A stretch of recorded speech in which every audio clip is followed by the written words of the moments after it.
Today we need to talk about Shebeshit and the situation that keeps getting more serious every single time he appears in court. Ever since his arrest on the 13th of November 2025, things have been going from bad to worse. His bail application has been postponed over and over again, and at this point, it feels like there's no clear end in sight. As we speak right now, Shebeshit is still in custody, and honestly, it looks like he might spend the entire month of December behind bars. Let's break down what's been happening, how this is affecting his career and the people around him. Since his arrest, Shebeshit has been trying to apply for bail with absolutely no luck. Every time he goes to court, the bail hearing gets postponed and moved to another date. And then when that new date arrives, the same thing happens again. This back and forth has been stressful not only for him, but also for his loved ones, his team, and everyone who depends on him. Court postponements might sound normal on paper, but when you're sitting in a cell not knowing when you'll get another chance, it takes a serious toll mentally and emotionally. And the longer this drags on, the worse the consequences become. One thing people don't talk about enough is how bad this is for business. Shebeshit was fully booked for December, and we all know December is peak season in the entertainment industry. Missing gigs during the festive season is not a small thing. It's when artists make most of their money for the year. Now imagine being in custody and having to pay back to event organizers because you couldn't show up for shows you were booked for. That's money already spent or planned for suddenly needing to be refunded. That alone can cripple anyone financially. And it doesn't stop there, bruh. It doesn't stop there.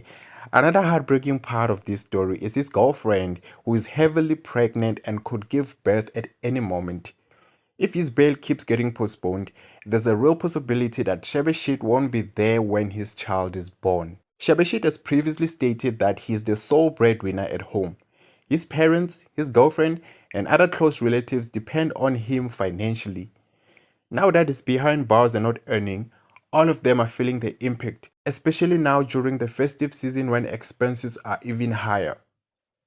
Whether people like him or not, you can't deny that innocent people around him are suffering because of this situation. Another person heavily affected is his best friend, DJ and producer Nakwa. Shebeshit and Nakwa are basically a duo. Wherever Shebeshit performs, Nakwa is right there with him.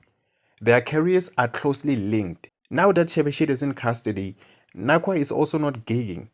In fact, Nakwa recently posted his booking details on social media, asking event organizers to book him independently while waiting for Shebeshit's release. That alone tells you how serious this situation is. It's not just one career on pause, it's multiple. Now, in my personal opinion, it does look like Shebeshit might be regretting some of his past actions. There are pictures of him taken in court where he looks remorseful, like someone who's really thinking about the choices that led him here. But here's where the public is divided. Some people believe he deserves exactly what's happening to him. They say he was given too many second chances and kept messing up, so this time he needs to face the music and not be pardoned. Others feel that while he should take accountability, the situation has gone too far and is affecting people who did nothing wrong. And honestly, both sides have valid points. As things stand right now, Shebeshit is still in custody, and there's no guarantee that bail will be granted anytime soon. If we're being honest, it really looks like the court is prepared to keep him locked up throughout December, because otherwise, why would his bail application keep getting postponed like this? Only time will tell how this ends though. We just gotta wait and see. Kodwa nje, hey, it's not looking good for my brother there. But I want to hear from you guys. Do you think Shebeshit deserves what's happening to him, or do you think the situation has become too harsh? Should bail be granted, or should the law take its full course? Drop your thoughts in the comments below. If you enjoyed this breakdown, make sure to like, subscribe, and share the video. I'll see you in the next one. Peace. Enjoy it December yakho lapho. Enjoy it December yakho lapho.